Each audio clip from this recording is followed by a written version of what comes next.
A hilarious new stand-up special from comedy legend Jim Gaffigan, The Skinny, is coming to Hulu November 22nd.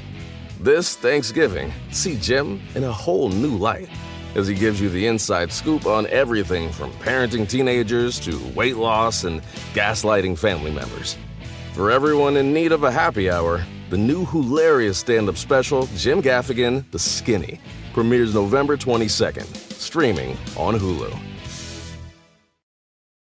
Let's talk about your holiday to-do list. Preparing for guests means more time sweeping, vacuuming, and mopping. You deserve some extra help cleaning with our most advanced 2-in-1 robot yet. The Roomba Combo 10 Max vacuums and mops with ease, and even empties itself automatically afterwards. Take more time back to enjoy the holidays while Roomba takes care of all those festive floor messes. Don't miss out on our greatest deals of the season at iRobot.com. Ask me, ask Iliza anything. It's time to ask. Ask me all your questions. Leave them in the Instagram comment section. Leave them on your Twitter or leave them on your Facebook. We'll see them, we'll read them, then we'll give you answers. You know it, I've got it. I've got the answer, you ask me. I'll tell you anything.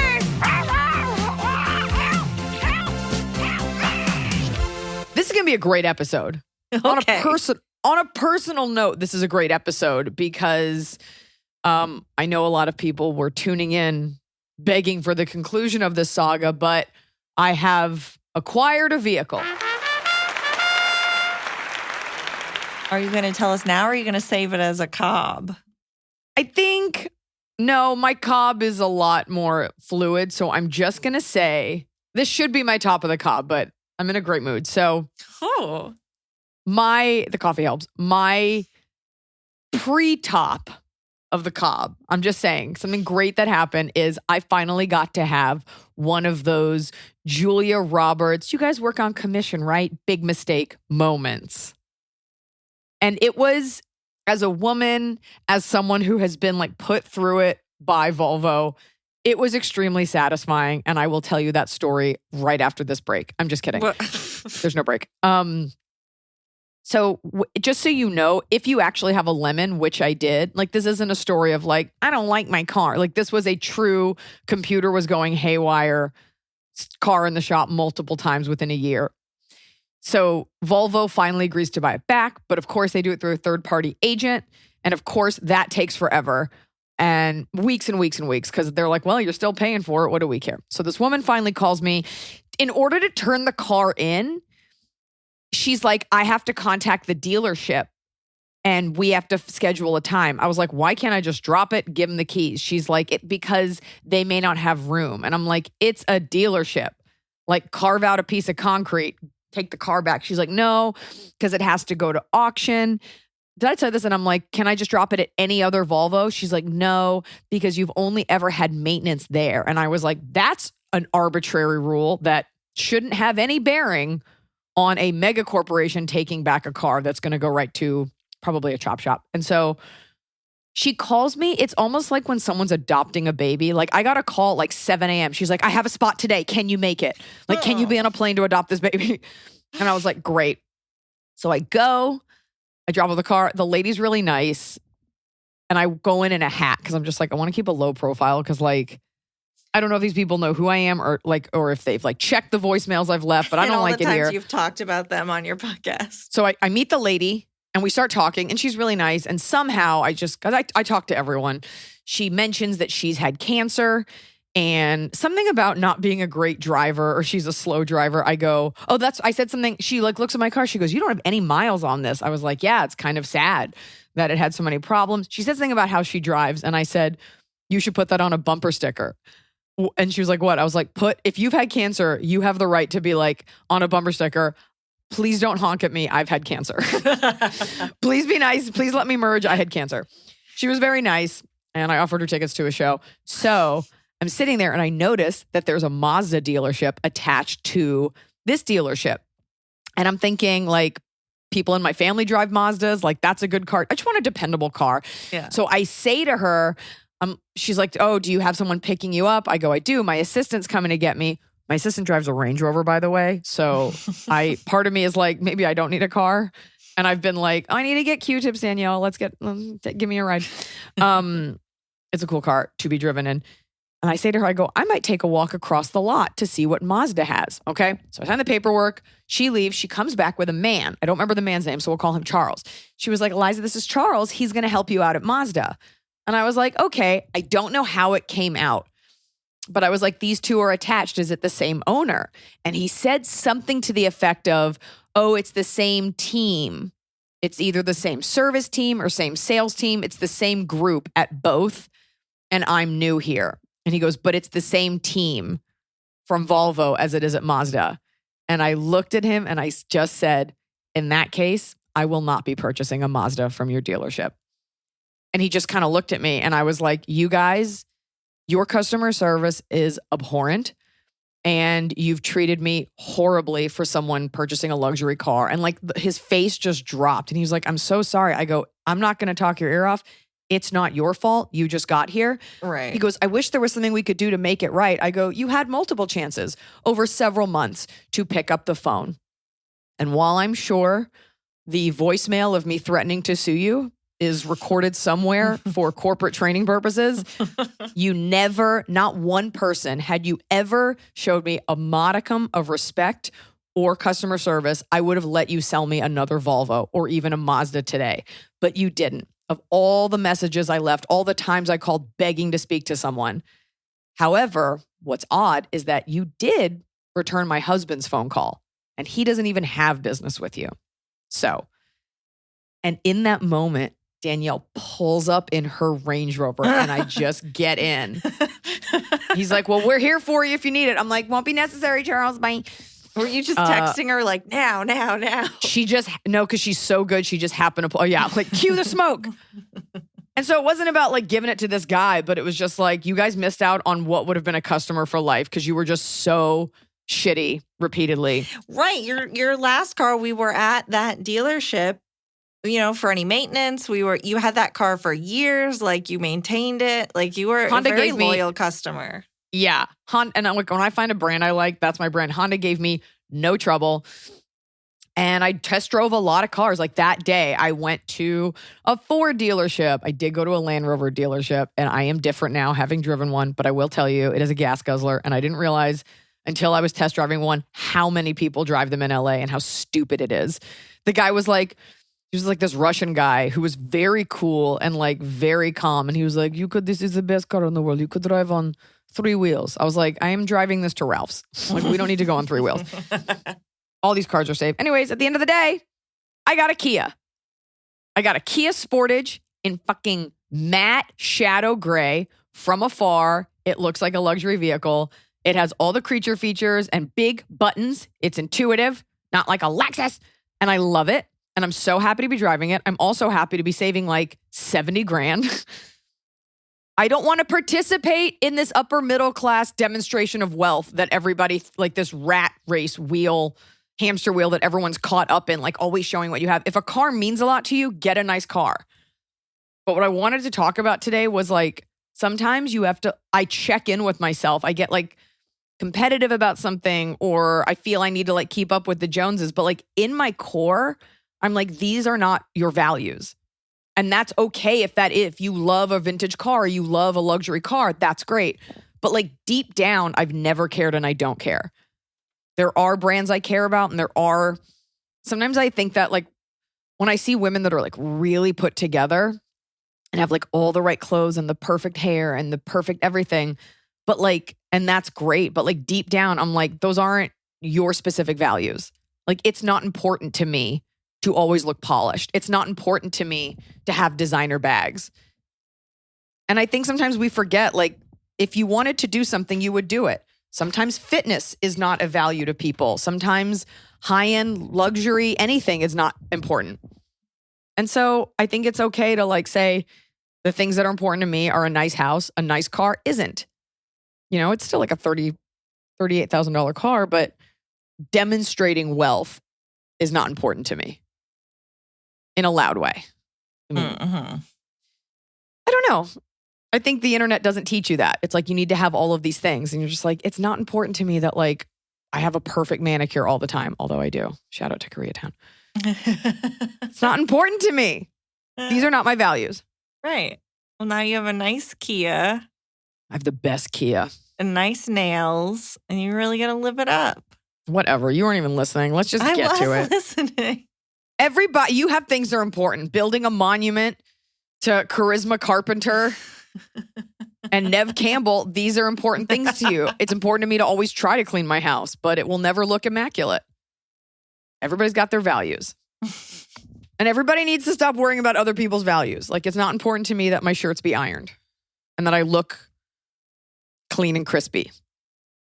But I always think about the fact that you've said, like, you know, you can go out to a restaurant in LA and you don't have to be dressed up in the way that people think dressed up is dressed up, because you're like, these are still, what, $500 pants or whatever. Yeah. You know, that you dress for what you think looks good, like the fashion that you enjoy, not necessarily is it presenting as something expensive. But that's also like living in LA. It's like having the wherewithal to be like, no, this is dope. Or like those who know. Not that I'm a consumer of quiet luxury, but like there are certain brands that like, if you know, you know. And so it doesn't have to say like Gucci across it for you to be like, oh my God, is that like a St. Laurent bag? Like people who know. And I like those kind of compliments. Like, oh my God, are those blank whatever? You're like, yeah, shh, keep it quiet. I just like that stuff. Keep it quiet. Okay. Let's help some people. Keep it quiet. Okay, so that's it. It's not really a Ask Iliza anything thing, but I do like the idea of starting off letting people know whatever it's important to you, those are things that are important to you. Keep it important.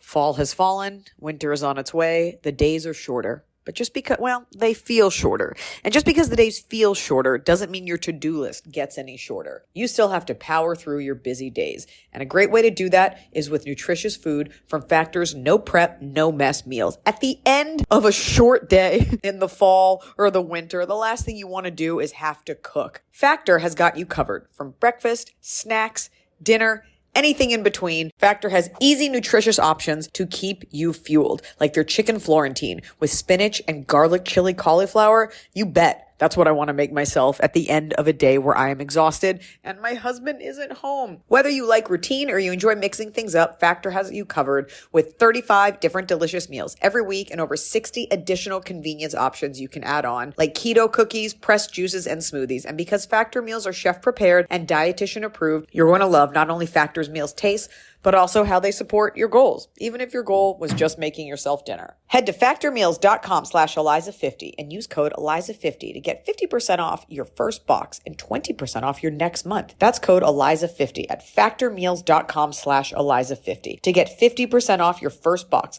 plus 20% off your next month while your subscription is active. The holidays are here. And for a lot of us, the holidays mean decorating, hosting, celebrating. For me, it means a lot of traveling. And nothing feels better year-round, but especially during the cozy holidays, than a restful night's sleep in soft, luxurious sheets. Boll & Branch's signature sheets are made with the finest 100% organic cotton, and they get softer with every single wash. You already know that I got Boll & Branch this summer when I needed breathable sheets to sleep in, but this holiday season, I'm actually gifting some of my friends and family Boll & Branch's Ultimate Softness Bundle. I get to choose a signature hem sheet set in any color, a signature hem pillow set, and a waffle bed blanket. And they're all getting juniper because I think it's a classy color. This way you know you have something nice to sleep on when you visit. It's the perfect gift for you and them.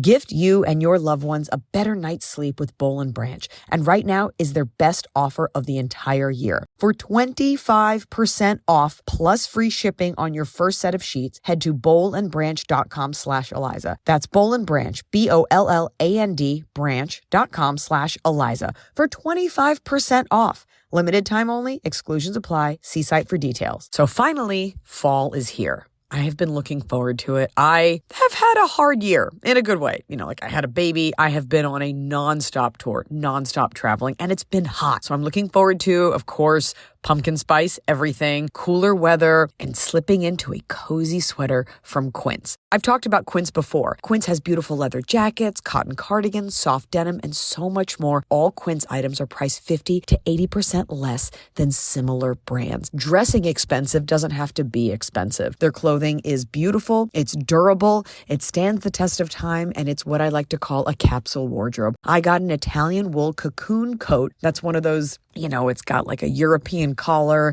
and it covers my butt so I can walk around New York City and not be chilly. And Quince only works with factories that use safe, ethical, and responsible manufacturing practices. Get cozy in Quince's high-quality wardrobe essentials. Go to quince.com/Iliza for free shipping on your order and 365-day returns. That's QUINCE.com/Iliza to get free shipping and 365-day returns. Quince.com/Iliza.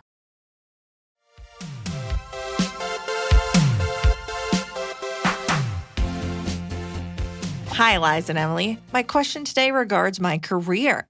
I am a 43-year-old woman, homeowner with a significant other. I've worked in the pharma industry for over 20 years. Boo. At the company where I currently work, there are a lot of people I know from previous companies. It's a great group that I work with, new and old, and we are really good at our jobs. We get shit done, and being on a team that gets shit done is a fantastic feeling. Back in December, I expressed an interest in a potential leadership/management role in our department. While having direct reports would be something new for me, I was looking forward to the challenge. My boss and director were supportive of this. I was asked to create a 70-20-10 plan that would outline my development into the role. I was also Okay. I don't have a job. So I'm guessing direct reports are people who report directly, and a 70-20-10 plan is a picture of you naked and the dimensions are 70 inches wide, 20 inches long, and 10 inches deep. It holds that individuals obtain 70% of their knowledge from job-related experiences, 20% from interactions with others, and 10% from formal educational events. Did you Google that? Or I just Googled it. I don't know. Okay, folks, sorry. You got to remember that some of us are carnies who have never had a corporate job. I Googled it. Okay. So basically, she had to put together like a proposal of here's how I'm going to learn, here's how I'm going to grow, here's how I'm going to do it. A big PowerPoint. Brought a lot of cookies. Yeah. Okay, great. I was also asked to define and track the metrics by which the group's progress would be measured. I present on these metrics to the whole department at department meetings. So, long story short, you did all this. You didn't get the job. We got to consolidate these things. We got to keep it concise, incisive. I have consistently gotten great feedback from my boss, often being told I'm a, quote, rock star, etc. When it was announced that other people were getting promotions to other leadership positions. I get blowjobs in the break room all the time. I'm doing fat rails off keyboards. I'm a rock star. I don't show up to work. Keyboards. That's what a rock star is. Okay. Other people are getting promoted. I talked to my boss. He said I was in line for the role. He just wanted to wait for another employee who expressed interest in the position as well to return from maternity leave to see if she still had interest. Fast forward to the one-on-one meeting with my boss last week. After talking about my projects and their status, I asked him what was going on with the leadership role. He said the woman who was on maternity leave was not interested in the role. It was at this time that he shared his proposed organization chart. Instead of me in the leadership role, he had a male employee who had been at the company longer, but is not a higher level than me, who, quote, had a change of heart about his interest in the role. I was upset to say the least. I felt slighted that I had done this work only to be cast aside when a male employee was interested. The more I looked at the chart, the more upset I got, and then I started choking up, and it was clear I was fighting tears, which pissed me off more. My boss was surprised that I was upset with this. While I was able to regroup and offer suggestions for better ways to adjust the reporting structure so that both Mr. Change of Heart and I could be in a more leadership role, I've been stewing about this situation all weekend. I cannot confide in anyone I work with about this, as I honestly don't think I can trust a lot of them with secrets anymore. But I'd like to ask you, do you feel that I have the right to be upset with this? Have you ever had a work situation that made you so angry you cried? How can I get past this anger I now feel towards my boss and also towards Mr. Change of Heart? I'm going to be seeing you for the first time this fall in Philly, and I can't wait. I've been cycling through all your Netflix specials and watching them again in preparation. Sending my love to you and your family. Sincerely, tears of anger in pharma.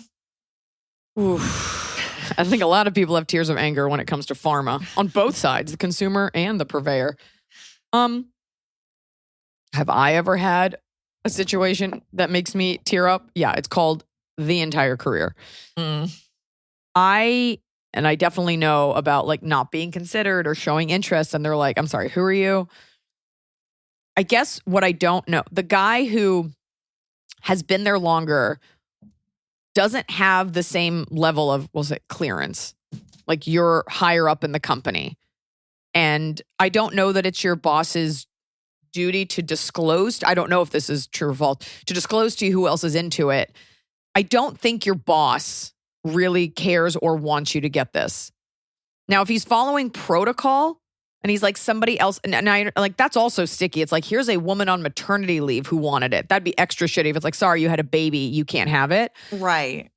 But it was only when you checked in that he was like, oh, she doesn't even want it. Now, just because you were asked to do those proposals are designed, whatever you had to come up with, your 8x10, designed for them to get some insight into how you might perform, right? So you are submitting. It's not a request that needs to be approved. It's not like once you asked, you've gotten it. Maybe you didn't know that somebody else was up for it. But I'm just going to say, it seems like bullshit because you asked me to do the amount of work that would suggest that I was going to get this. And you really feel that this guy, I mean, part of me is like, was this guy asked? Like, do you think your boss or someone tipped off someone and they were like, hey, if you want to ask for it, I bet you'd get it over her? Yeah. Something doesn't feel right.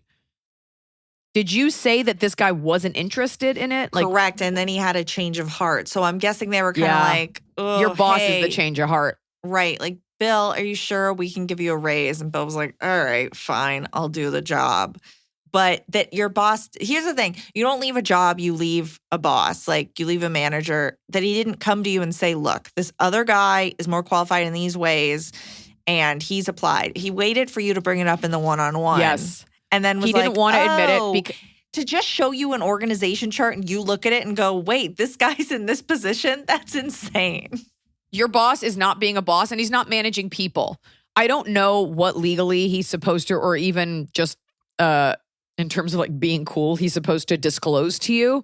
But the fact that you're having to discover all this on your own, the fact that you're having to ask and then he's only revealing info, this guy either doesn't think you're qualified or doesn't want you to get it. But either way, it's completely unprofessional. And I think you should have been aware that there were, in your mind, you're like, I'm the only one applying for this. And you made your intentions clear months ago. And this was back in December. And you're only finding out now. This guy is standing in the way because ultimately at a heartless, godless company, you're asking for more responsibility. Like you want to do more. They should be jumping over the moon, providing you're good enough. So I always assume when people call in that they are as good as they say they are. Yeah. I do think it's something you're going to have to gradually, and you will just naturally accept. You have a couple of options. You can just excel, keeping reports of how you've done under this guy's leadership. Or you go back to your boss and you just explain to him, and do not cry. That's fair that you were emotional in that moment because you were blindsided. You either fucking kill. I mean, you're like, you call me a rock star and here I am. We set me up for this and it feels like I was misled. And then he'll say, well, I'm sorry you felt that way. And then you'll say, I'm sorry you touched my boob just now. Let's get HR in here. Just kidding. No. Can you quietly search for another job or another position? Can you talk to someone else? Because you're asking for more responsibility. And so, right. You would think that they would want this. This doesn't seem right, but what you don't want to do is jump to that conclusion. And then they're like, actually, he's better. His plan was better. Like, you don't want it to be sour grapes if all things are fair. I'm wondering if there's any value in asking your boss, like, look, what got him the role? What can I improve? What was his plan? Like, can you share with me what the difference was and what gave him the edge? But I also understand it is very frustrating when you're being told how great you are, but then that's not being reflected in your status or pay. You feel like you're being gaslit. Yeah. And he'll be like, what? I can't give you a compliment? Like, his job is to support his team members, build you up, and put you in a position to do better. So it sounds like you might, and also be careful, because if that guy is great, it's going to look like you're just bitter and you don't want to play the woman card. Like, we ask for feminism, but like this might be it if he's just as qualified or better. But what happened was, it seems like your boss was like, she wants this, hey buddy, you might want to get in there. Okay. And that's business. So you have two options. You can either quit or you can suck it up and just know that next time, if you're passed over, it is a conspiracy against you. Right. Slash that they're just like, this would be her first leadership role. And if they don't want to give it to her, it's like, okay, maybe you go get a leadership role somewhere else. Like, yeah, they're not valuing But that. we always have these choices in life. Either suck it up or go somewhere else. But if you choose to stay and suck it up, you have to crush it. Mhm. And you have to be undeniable. Yeah. Like, I live by these words. Like, if I'm going to take this, I'm not going to do it with a bad attitude. I'm not saying you are. Whatever spot they give you on a lineup, whatever role they give you, whatever call time they give you, you show up and you do it. One of my pet peeves in life is people who show up with like a shitty attitude. Nobody else cares. And nobody cares about those external factors. They're just gonna be like, why is she being awful or hard to work with? So show up and just be determined to get that next time. The thing that I don't have advice for, but I'm wondering if you do, Iliza, because I have this too. If I'm really upset, I will get choked up. And I will, like, if I'm really mad or like really upset. Oh, I have or, the like, worst attitude. I shouldn't be talking. But I just don't know. Like, 100% in that situation, I would maybe start crying. And then it looks like you're doing it to be manipulative. And it's like, no, I can't help it. I don't want to be crying. This isn't what I want to be happening. I don't know how to combat that, except maybe just, again, going in with like as many facts as possible. And with the question of, what did he do differently? What can I do to get this role next time? But to be fair, you were blindsided. Oh, yeah. You didn't know he was going to show you that bullshit chart, and you had been invested in this, and you'd put so much work in. He was unprofessional in not letting you know. And that's a bitch move. Hey, what's up with that job? Oh, here, read this chart and find out. So either the guy is completely devoid of human emotion. Like, there's a version where he's just a terrible communicator and super black and white, but it seems like he was afraid to actually tell you, and that should speak volumes. So keep an eye on him. Yeah. Keep your shitty bosses closer. And who cares that you cried? Just forget that one. What he did was shitty. Your boss would cry too if he was like blindsided by like his favorite picture of him holding a dead bass on his dating profile picture got erased without him knowing. We all have things that trip us up.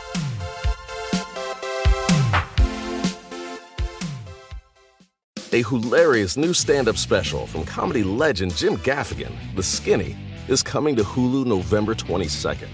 This Thanksgiving, see Jim in a whole new light as he gives you the inside scoop on everything from parenting teenagers to weight loss and gaslighting family members. For everyone in need of a happy hour, the new hilarious stand-up special, Jim Gaffigan, The Skinny, premieres November 22nd, streaming on Hulu.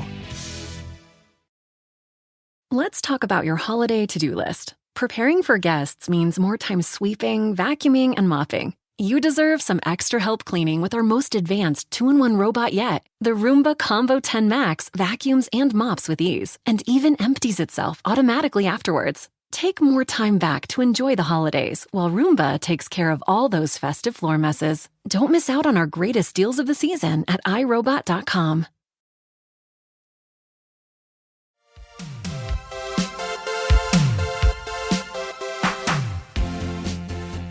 Hi, I've loved you since freezing hot. Watched all of your specials. Saw you in Vegas last October. Cue all of the other references and accolades. It's only like one accolade, but I'll take it. My husband, 47 male, and I, 47 female, live in a semi-small town and have lived in our home for 24 years now. I'm writing it down. 47. Small home.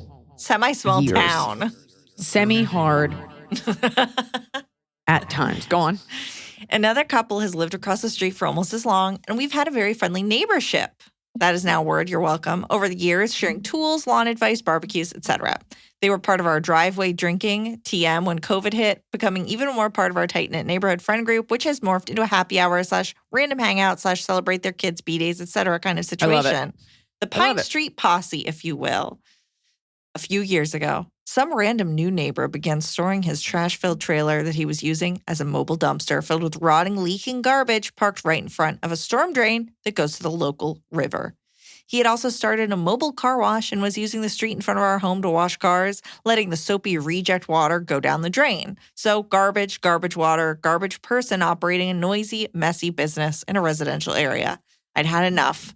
One afternoon, I walked over to his home to ask him nicely to move it. The old neighbor saw me going over and said he'd watch from the bushes to make sure I was okay, as the new neighbor was, let's just say, rough around the edges. Thanks, Tim. Yeah. New neighbor laughed in my face, got a little threatening, and said he'd do what he wanted. What was I going to do about it?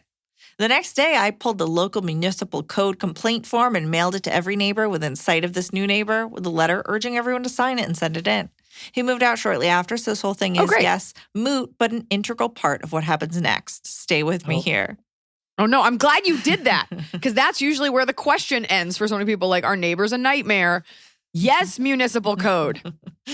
A few months ago, old neighbor comes to my doorstep fuming, asking my husband to step outside. He proceeds to rant that he's never called the cops on our parties, never had a problem with me, but how dare we write him an anonymous letter telling him to not use so much water on his lawn.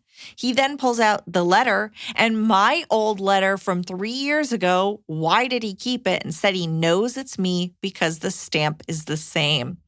Those are the kind you buy in bulk from Costco, the forever stamps that everyone uses.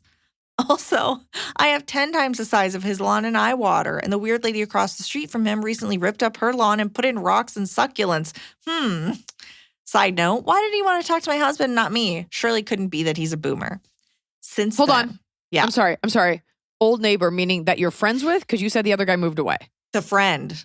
Yeah. So the friend now has pulled out the letter that they sent to about bad guy and is using it as evidence that an anonymous note is from the question Because he's asker. saying you were the one willing to make noise over this guy being a nuisance. So you obviously sent this to me. Well, he's saying you were using a forever stamp. No. But I'm saying it's definitely, he's saying yes. it's you. Like you were the kind of woman that's, I'm assuming this, yeah, you're a woman. I don't mean to identify you. You're the kind of woman that's willing to talk to this guy. So clearly you did this, even though you went over there like in person. He's like, you did something gutless. And you're like, that ain't me. This person has a massive lawn they're watering and someone else just replaced all of their grass guzzling water. Point is, you didn't do it and his detective skills are shitty. Okay. Yep. So since then, he stands on his lawn and glares at us. And his wife, when passing by us on a walk, actually, I shit you not, turned toward us, shook her head, and stuck out her tongue. We have not done anything or said anything since, but now the entire area of our neighborhood is awkward. Nobody really wants to take sides, which I get, but they also know we didn't write the letter and think the whole thing is asinine. I hate how this has fractured the group and I don't know what to do. My husband doesn't want to confront him because he's exactly the type of guy to call the cops for a noise complaint if we have friends over on a Saturday night. So he doesn't want to agitate the hornet's nest. Help. Thank you. XOXO J in Northern California. It's interesting because this guy was very on your side, but not willing to get involved when you were standing up for the neighborhood. But now he's using that bravery against you. What's odd to me is that he won't believe you. And then there's part of me that thinks, and this happens with older men sometimes, they're wrong, but now they're embarrassed. Right. And you're saying, hey, I miss this vibe. Like I miss us all hanging out. I would try one more time because you really do have that truth on your side. You don't have to be anxious about this because you want this stability back. And by the way, like he wanted to talk to your husband because he was like, that's whatever. That doesn't bother me. Like you don't need like some dude getting in your face because you miss them. Maybe you do, or I don't, maybe they're just a part of this and you don't want to be uncomfortable. What you don't want to do is like, this is like a Hatfield McCoy thing. Like there's a small rift. This is actually what started Game of Thrones. And it just builds and builds. If you really want this back, maybe have a barbecue and go over and be like, I did not, on my children, I didn't write that letter. We miss hanging out with you guys. We would really love it if you'd come over. You know me, like I would never do that, but I also am not going to defend myself against something I didn't do. Can this just be a lot of water under the bridge? I just wonder a little bit if the fact that she's saying he came over and he said, I don't call on your parties. I don't call on this. And she's like, well, yeah, he could call a noise complaint on our parties. I wonder if a little bit he's just been like suffering in silence as the person, our very nice question asker who went and complained about the noisiness of this business is having parties that could have the cops called on them. And he hasn't. Yeah, but it feels like they're always invited. That's like the vibe that I get. Like, you may not be a great neighbor. I don't know. I think it's worth being like, can you guys come out? We just want to talk. Like, we're neighbors. We've shared meals together. We've had parties. Like, can we come from a place of just accepting that I didn't write that letter? If we're being bad neighbors, we want to know. Like, give them a space to say something. And he may not apologize or anything, but you don't even need that. Like, what you want to get this to is a place where you guys can all hang out again. And that seems to be something important to you. You can't control if he doesn't want to do it, but I would make a grand gesture and be like, we're having a barbecue. We'd love to have you guys back like old times. I didn't write that letter. And if you want to know the truth, I think it was that lady. But also, like, every town needs a witch to burn. Everyone uses these stamps. I also wonder, he kept the old letter. Like, does the handwriting match, Maniac, or is it typed? Like, it just is a matching stamp. That's so crazy to not just be like, hey, I use more water than you, and these are stamps in bulk. These aren't handcrafted stamps. It's so weird that he didn't accept that. Also, like, never forget that just because your neighbor, like, all you do is share a property line. Like, you would probably not be friends with this person otherwise. And it's very easy to like have a beer and talk about the weather. But you don't really know these people. Like, my neighbors are lovely, but like, I don't know them. But it's easy to like be civil and hang out. But I don't know if we agree politically or anything like, probably we like live in Hollywood. Actually, I don't know.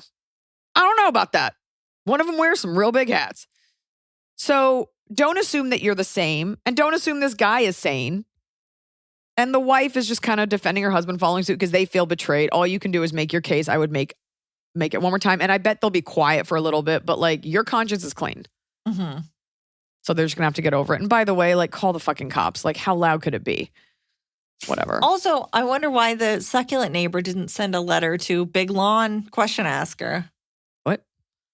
If the succulent neighbor is the one that sent the letter to this guy, why didn't she send one to? Because that would vindicate our question asker if they got a letter too. Go. Although now it might be too late and it'll look like you sent it to yourself.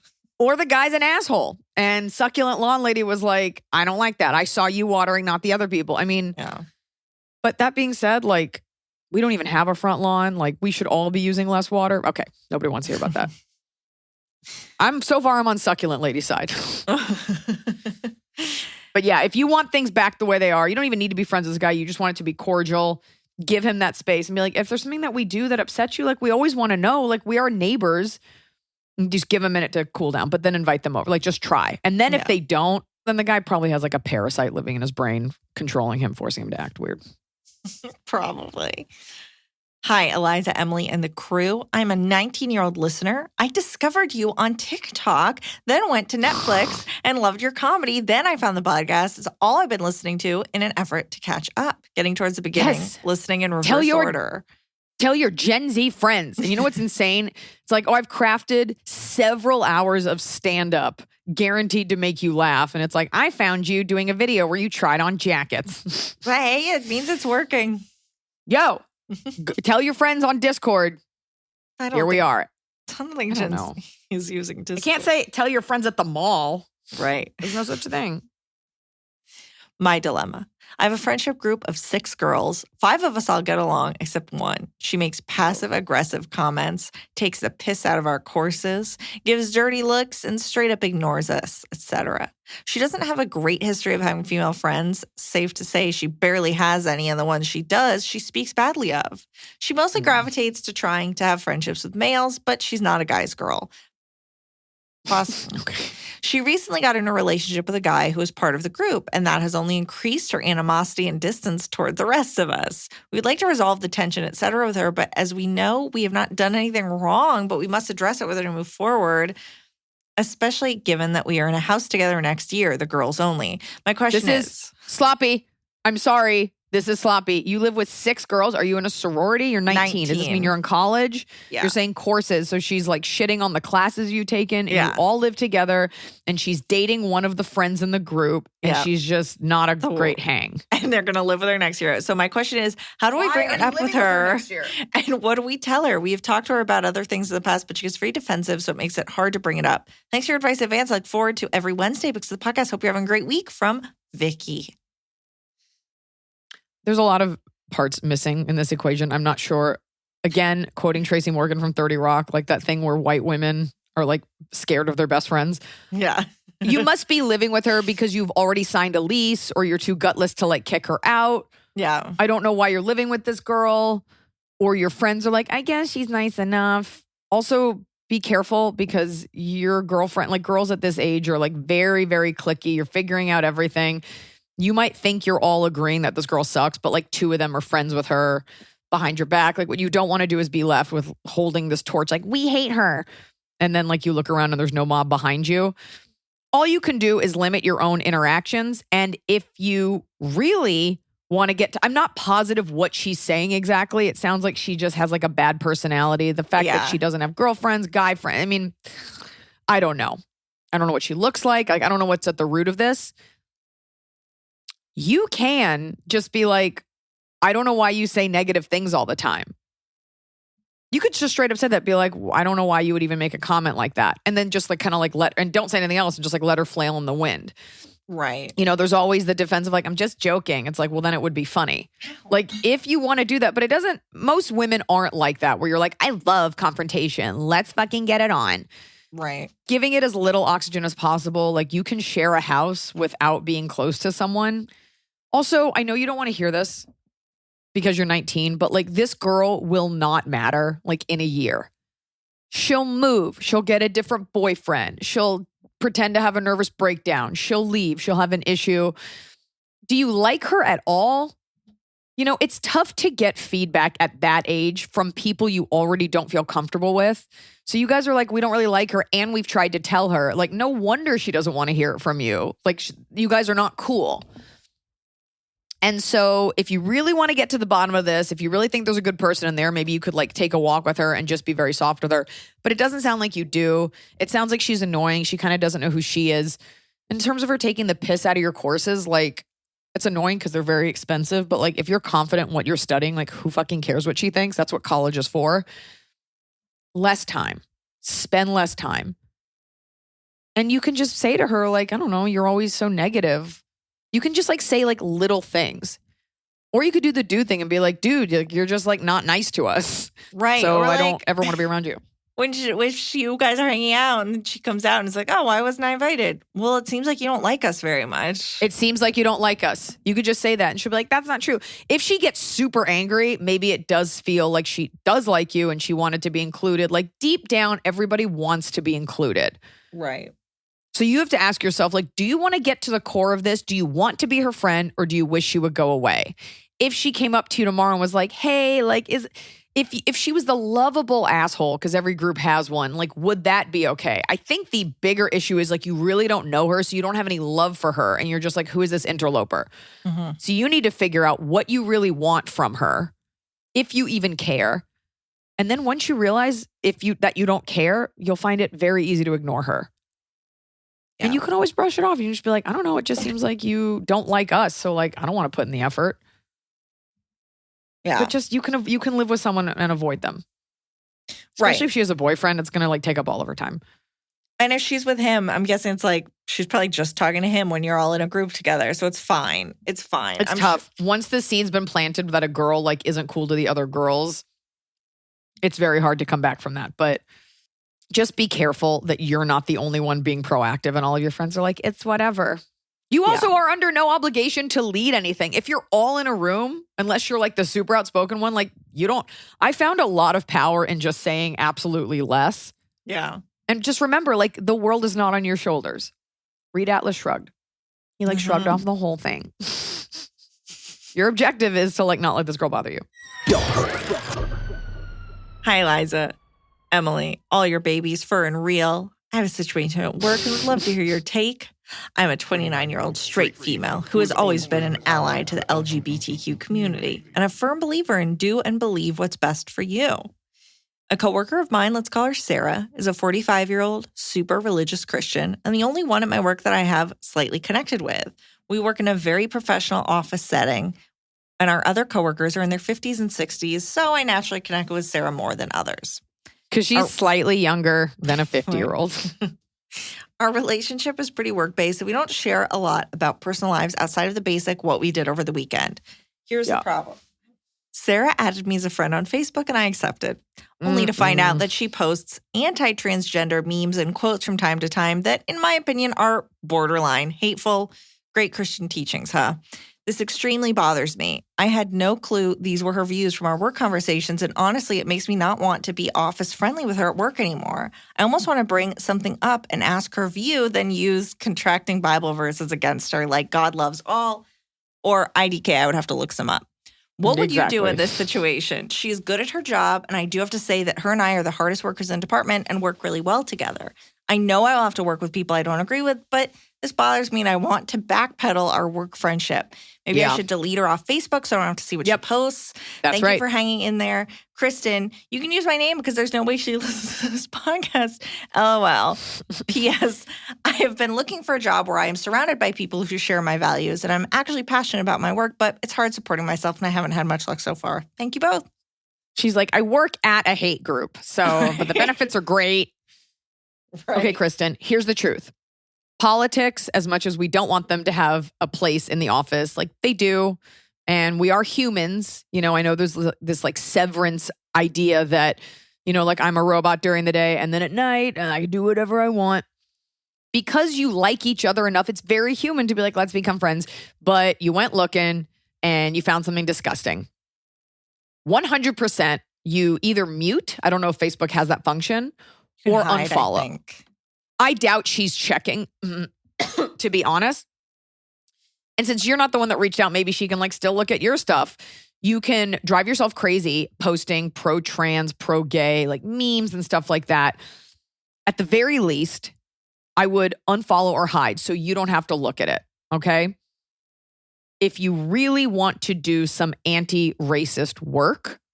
Anti-trans.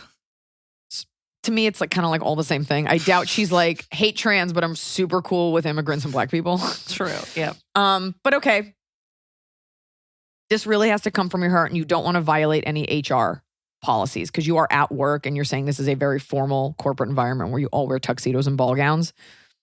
You have to be, and what's scary is in her mind, she's like, that girl's crazy. Of course being trans is bad, you know? You have to be so confident, and you are in your views that these things are not bad things. I don't know if you can bring it up at work, but to me, I would have no problem saying like, if she asks you, hey, I noticed you unfollowed me, which she never will because only a psychopath does that, which she might be. Just be ready to say like, I don't love the stuff that you post.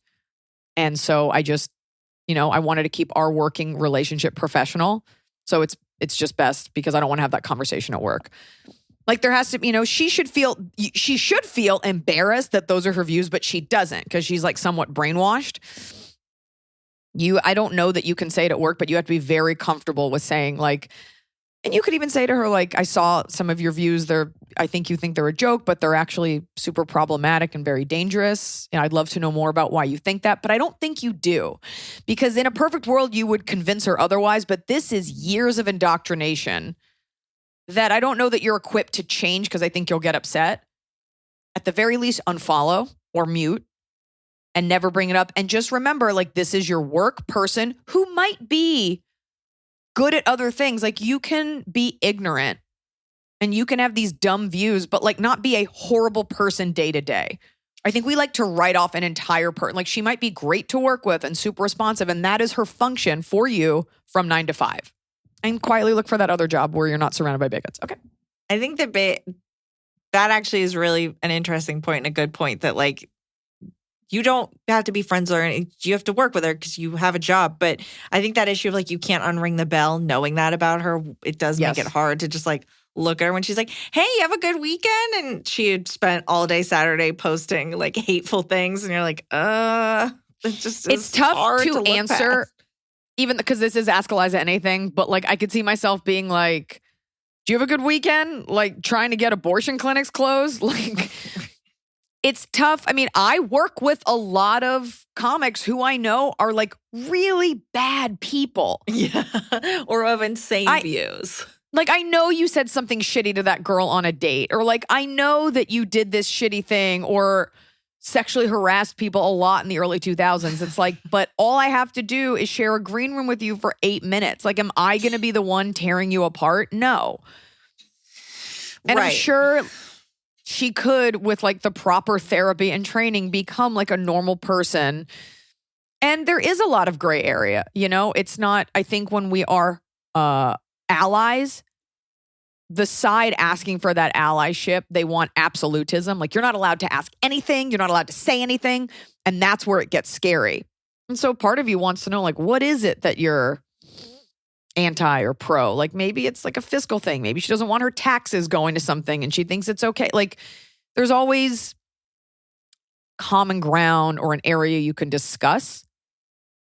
That being said, that's not your job. And you didn't find those memes funny. And this is not the quality of person that you would be friends with otherwise. So I would say nothing. And if she goes digging, you can be like, oh, I thought everything on your Facebook page was really violent and horrible, so I just unfollowed it.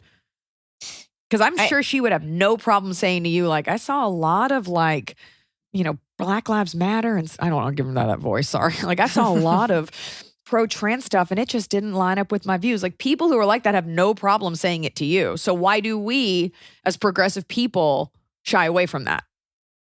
There is an element of accountability we have now that we never had before, where it's like, I now am responsible for everyone else. Like, right? Like, if I let someone else say something hateful, that somehow comes back on me. And I understand that. I understand how you don't just sit idly by, right, and just let people be awful. But at a certain point, I can't be responsible for everyone else. Like, I'm in Georgia right now. I can't be responsible for everyone else in Georgia. Like, I can't teach everyone. And so you have this like warring thought of, if I let this go, if I let this person act like that, isn't that just kind of agreeing with it? Like, in some way, it's a tough spot to be in as I think especially young people now. Like, when there were Nazis, people weren't like, oh, I saw you're Facebook friends with that Nazi. What's wrong with you? Or like, why didn't you tell him that doing that sucks? Like, come on. Like, you don't want to be complicit because by saying nothing, you are. However, this is one person who you work with. You're not going to an anti-trans rally. Like, you're not supporting these things. You're still doing your thing. And at the end of the day, only you will have your workplace impacted in a negative way while everyone else is just living their life. So sometimes if it's going to impact like your immediate space, that's a tough thing. It's like the environment. You're killing yourself to buy all the eco-friendly greenwash brands and not use gas and compost. Meanwhile, like billionaires are like dumping fuel in the ocean. We're just like eating every fish, poisoning all the water. And you're like sitting there spending $20,000 a year on like a commercially compostable bag. It's tough. Right. You can only do what you can do. And there is this impetus to be like anti-racist, anti-transphobic, like all of these things actively. But a lot of people think that work comes from just posting the same memes and stories and headlines to your same followers. So the work comes in transforming other people's brains, but you're not going to do it by shaming her. Right. And you're not going to do it at work. And I will tell you, like, I don't know why this wasn't in the news in a bigger way, but like Columbus, Ohio, a couple days ago, a group, I was shaking because I didn't know what to do. In terms of saying something, a group of Nazis showed up to protest a trans story hour, like to little kids. And what kills me is all of them, they're waving. I can't convey to you how chilling this is if you aren't Jewish, because I think Nazis become this catch-all term where we're like anti-Nazi, but like people are still secretly anti-Semitic. So you're just like, what's happening here? They were waving a swastika flag. Yeah. And I don't even think those types of people admit the Holocaust happened. Like, I don't know what this new neo-Nazi group is, but they all had ski masks and sunglasses. At least the fucking morons at January 6th showed their faces because they so deeply believed they were doing something good. These guys, they know it's wrong. They're scared because they're covering their faces. I really believe that. Like, when it's your issue, like I would march in a anti-trans movement. I was at Black Lives Matter without a mask on because I know that it's right. So I would respect at least 1%, if you knew it was right, there was one Nazi with awful, like weirdly Nordic tattoos on his face marching in front of it. That's a big Nazi thing, is the Norse mythology. Oh, God, give me a fucking break. People have never even heard of a Jew. And so it's tough because I was like, do I post this? And in posting that, are you giving other people ideas? Are people like, yeah, who cares? Like, you just don't know. But that was particularly chilling because you're talking about me. You're protesting trans storytelling because it's a vulnerable group and you think you can just do that. But like you're waving a swastika, which means you want my whole family gassed and made into fucking lamps. Yeah. They probably don't even know that's what they want. I don't even think the people in the masks know what the agenda is. They just think that gay people are the problem and trans people are the problem.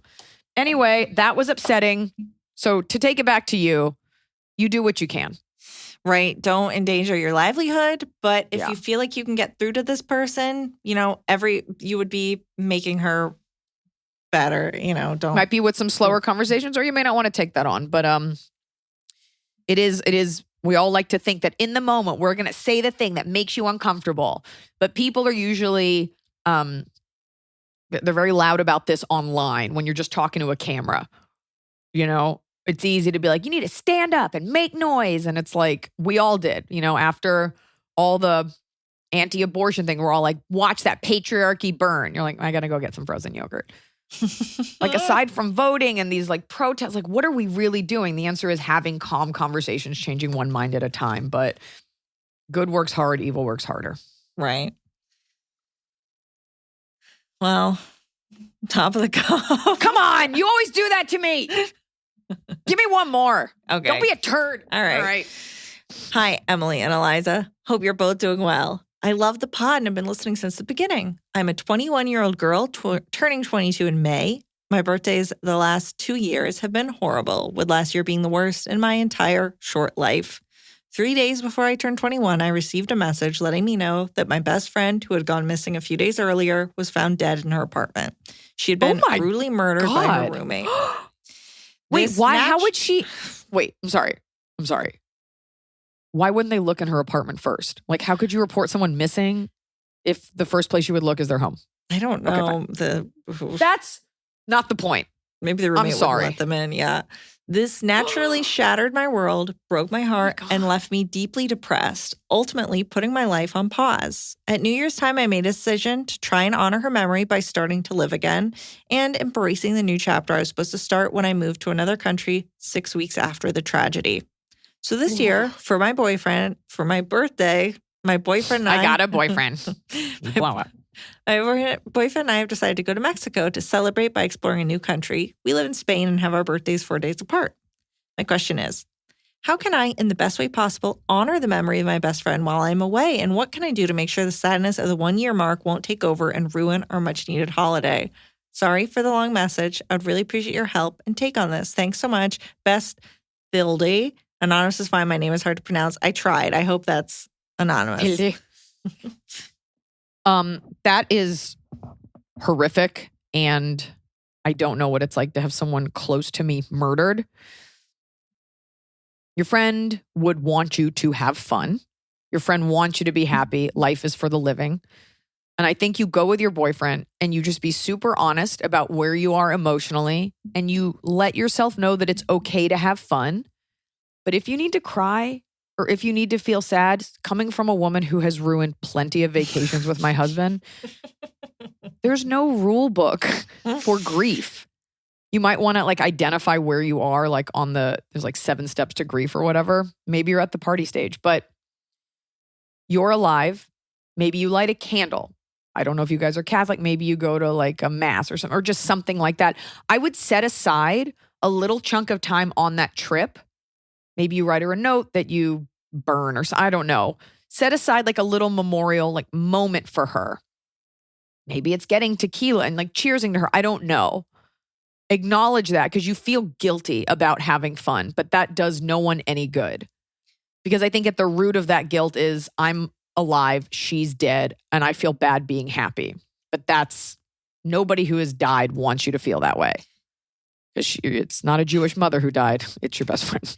Well, and go in knowing that you're not going to be able to prevent. Like, Yeah. you can't mute or dampen the effect the 1 year is going to have on you. You can't. Give yourself a break and maybe do something. I mean, when this is not the same because it's a dog, not a person, but when we were in in Japan and Blanche died, the rest of the trip throughout Asia was just about like trying to go through the motions of having fun, but being sad. And I just let myself cry. And if you want to stay in the hotel, that's okay. And also tell your boyfriend, like I remember I stayed upstairs and I cried, and Noah like met someone out for noodles, and like that was okay. Right. So as long as your boyfriend is supportive of that, let yourself cry. Let it wash over you. Carve out some time, maybe talk to her. You can go to like something kind of spiritual if you want. But just be okay with whatever it is. Don't go into it expecting like high expectations of like partying and only feeling great. And I bet you will surprise yourself. Yeah. That's all. It's okay to feel that way. Yeah. But don't get caught up in the 1 year of it. This time is just this like man-made construct. Like it's a year. What, how is a year really any different than 6 months or 2 years? It's just like the number one is so round and shiny. And don't go through the like she should be here this time last year, or like have a big cry and then go out. The body needs that. But don't be hard on yourself. Yeah. Top of the cob. It's the top of the cob. You're doing it right every day. You just take a bite, top of the cob. My bottom is that, I did some online shopping yesterday and they're like, put in your email for 15%. You're like, no, fuck you. But then when you go to check out, they're like, we need your email. We need your phone number. Like they get you coming and going either way. So this like illusion of choice, like I set up my new car and they're like, do you want a confirmation text via phone or email? You're like, I'll take the phone. And then after they're like, we need your email to set up the account. So I don't like that. Like I'm not dumb. And I also don't know why you need my phone number. Like in case something happens, I'm like, it's never happened. So just send me my shit. I always put in a fake number. Yeah. Also, billing address. I'm like, you just need the zip. Is it the same as shipping? No, you're not sending me a bill. I'm paying it right now with my credit card. Right. I still will randomly get texts for things for you from like years ago, like a yoga studio in Texas or something. And then reply like, stop. When they're like, LOL, silly human, stop means go harder. Right. I am a boy. Because there is that, if you unsubscribe from an email, I'm always like, well, am I now letting them know this is a legitimate email address that they should keep spamming? Yeah. Oh, it's always like, we just need your number and you're like, we won't sell it to anyone. I'm like, really? Because I've already gotten like 3 emails from Kohl's. Like it's all connected. They've got your shit. And so part of me is just like, all right, here's everything. I don't care. You're already watching me. Yeah. That's my bottom of the cob. My bottom. Illusion of choice. My bottom is, okay, when you leave your house or whatever, and then you're worried like, oh, did I leave the oven on or something? And you never actually did. Did I leave the door open? I did. I didn't leave the oven on, but I left my house today. And then I got to the movie theater and I was thinking, did I leave that can of cat food up on that shelf? I had fed the cats, then gone to pee. And so I put the can that had been emptied but had that very sharp metal lid in it. I put it on this shelf that they have not ever been able to access. It's like a little cubby drilled into the wall. And I left. I forgot about it. And I left. And I thought, oh my God, what if they get the can? What if they cut their little tongues on that metal? And no, they won't get it. No, I didn't leave it. Got home, can's on the floor, little metal lid is on the floor.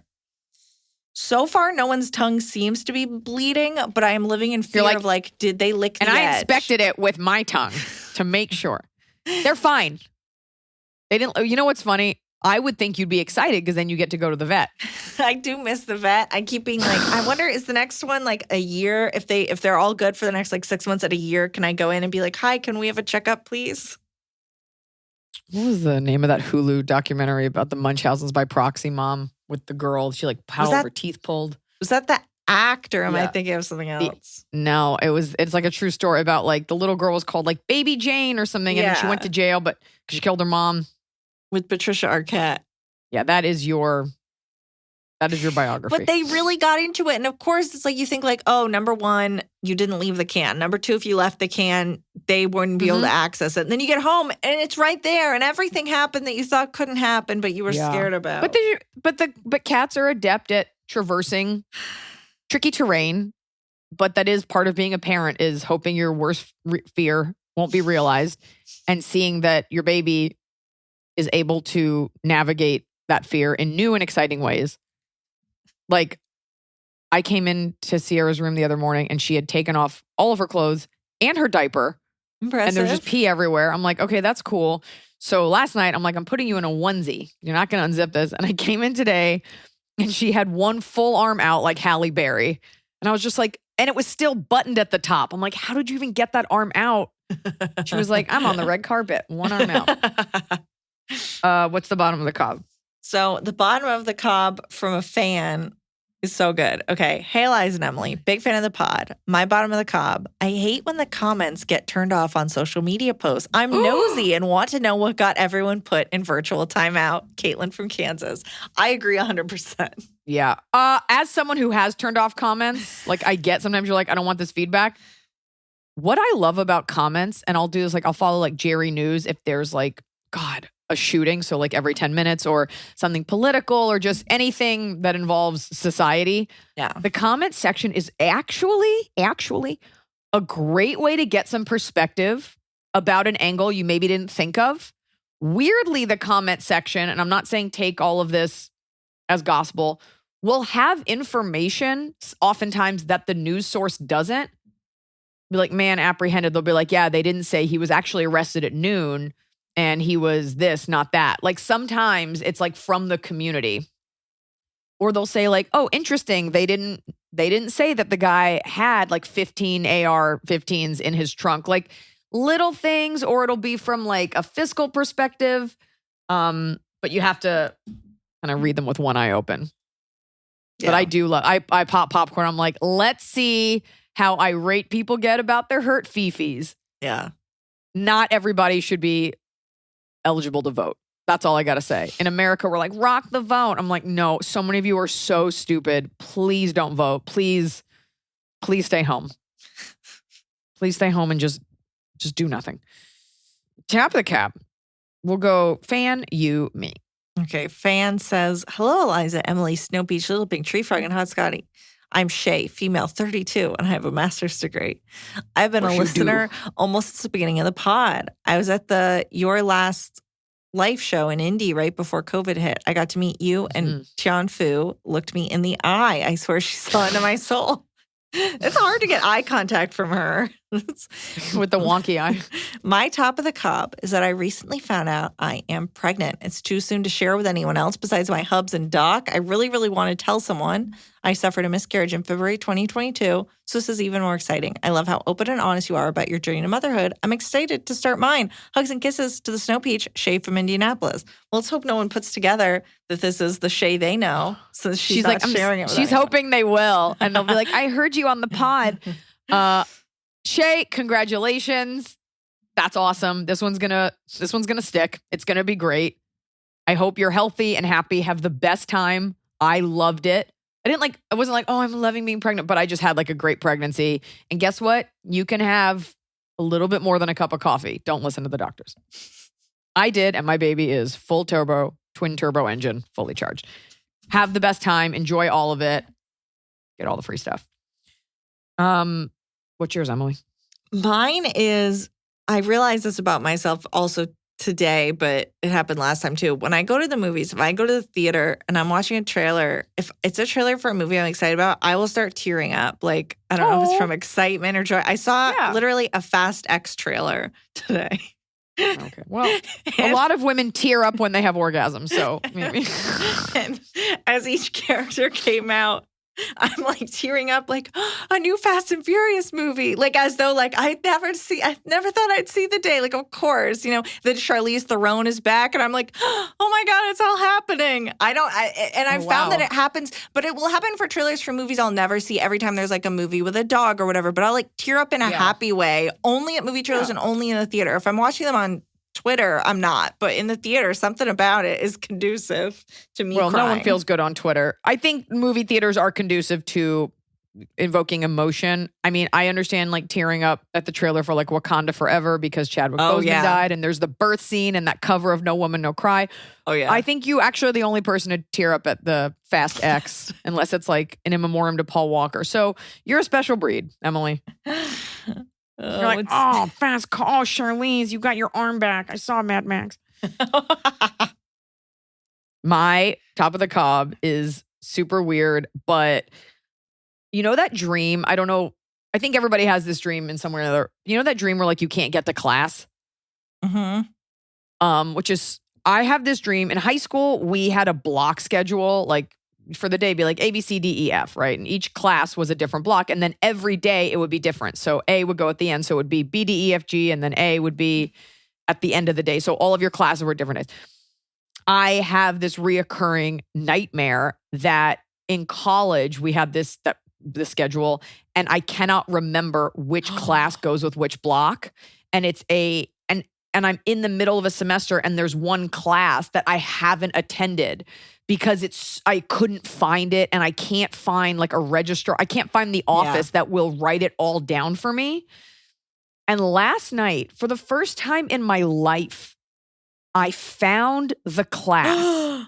And the teacher was like super sweet, and it was a class on words. And the teacher was like, I was so surprised you hadn't come back because I know you love words. And I was like, I do love words.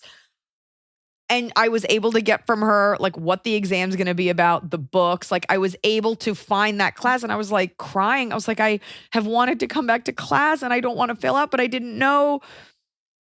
And it's just weird to like get that closure. Yeah, what does it mean if you beat a nightmare? I beat the nightmare. I beat the level 1 boss. This week, I did on Friday night, Saturday night, I had nothing. I did no shows. The long story boring is we were supposed to do this whole thing this weekend with Noah and going out in LA Pizza Fest. He had to get a tooth pulled, which is horrific. Right before Pizza Fest? This poor man must have been like the biggest Nazi in a past life because he has the worst luck and he's such a sweet guy. But because of that, it's like no acid, nothing hard, like no alcohol, like acid being like from the tomatoes. So my weekend was contingent upon him, but we couldn't do anything. So I had nothing to do. And rather than calling for spots, I'm like, you know what? I'll just relax. I didn't even take melatonin to go to bed. Like I just went to bed last night. And so I wonder if in a way my body was like, oh, this is 48 hours of nothingness. You're not stressed. Right. So that was, physiologically, you wonder how your constant dreams are affected if you change your mental biome. So they had whoever makes dreams had that dream on lock, but then you weren't stressed enough, so they had to pivot.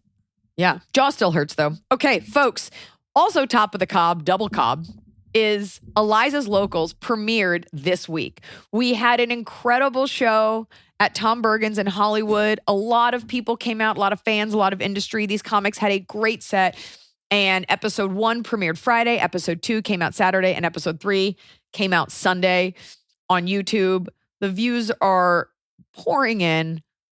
Please give it a watch. It's a great way to find some new stand-up. I did 3 episodes. There's 6 comics in each episode. Each comic does 10 minutes. I think it's the perfect amount to like debut a new comic. You get a taste for them. It's a fun lineup. We have all kinds of comics on there, all from LA. It's diverse. It's fun. All of these comics are people I've seen out working hard. I think there's something for everyone there. And if you like them, give them a follow on social media. But I just wanted to create something, a little space for the comics that I love. And know that I produced it in conjunction with a company called 800 Pound Gorilla. But the music, the graphics, everything was decided by yours truly. So get into it. Watch Iliza's Locals on YouTube. If you care about me, please share it. If you really care about me, just let it play on Safari and Chrome in the background of your computer. Let all the ads play. Just stream it. But please enjoy it. And that's them. And if you want to see me coming up, we got Brea Improv doing special 2 shows. We've got Hawaii coming up in July. Iliza.com/tour for all of the Mega Fall Hard Feelings Tour dates. Coming to you, Europe. I know we got a lot of European fans and listeners. I'm looking at you, Oslo, because that is an 8,000 seat venue. So if you can't catch me anywhere else in Northern Europe, come see me in Oslo. Iliza.com/tour. And remember, folks, always remember, it's never too late to eat a pizza. Except for Noah, can't. I thought you said a piece and I was like, a piece of what? Okay. I don't want to do this anymore. You're so awful at this improv. That one was too open ended. Oh my God, you want more boundaries? Remember, it's like we always say in the coffee business. Get them beans. Wasn't that so much better? It's like we always say in the lesbian coffee business. All right. Yeah. Let's talk about your holiday to-do list. Preparing for guests means more time sweeping, vacuuming, and mopping. You deserve some extra help cleaning with our most advanced 2-in-1 robot yet. The Roomba Combo 10 Max vacuums and mops with ease and even empties itself automatically afterwards. Take more time back to enjoy the holidays while Roomba takes care of all those festive floor messes. Don't miss out on our greatest deals of the season at iRobot.com. High Five Casino lets you play your favorite slot and live table games like blackjack with the chance to redeem for real cash prizes. High Five Casino has a giant selection of over 1,200 games, including hundreds of exclusive games only found on High Five Casino. It's always free to play, and free coins are given out every 4 hours. Ready to have your own high five moment? Visit highfivecasino.com. That's casino.com. No purchase necessary. Void where prohibited by law. Must be 21 years or older. Terms and conditions apply.